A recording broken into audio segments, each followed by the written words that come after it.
आमच्या मंत्री महोदयांनी तिथं हे केलेलं आहे.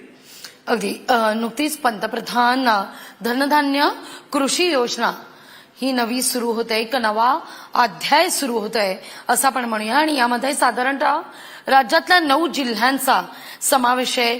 बीड आहे यामध्ये विशेषत्वानं. 9 जिल्हे आहेत. कशी ही योजना असेल, कसा हा मेगा प्लॅन आहे?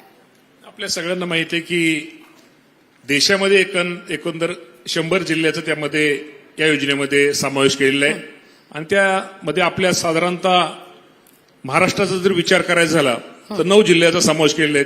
त्यामध्ये पालघर, रायगड, धुळे, छत्रपती संभाजीनगर, बीड, नांदेड, यवतमाळ, चंद्रपूर, गडचिरोली या सर्व जिल्ह्यांचा समावेश केलेला आहे.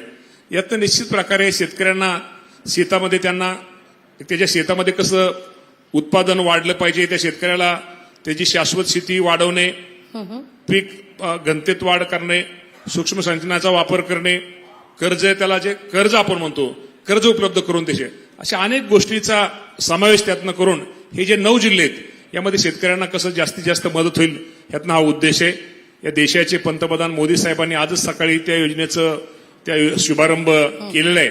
निश्चित प्रकारे या 9 जिल्ह्यामध्ये आमचे अधिकारी असतील, कलेक्टर साहेबांच्या आदेशाखाली जी टीम तयार केली आहे त्यातनं निश्चित प्रकारे माझ्या शेतकऱ्याला त्याचा एक उपयोग आणि भविष्यामध्ये त्याचा फायदा होणार आहे.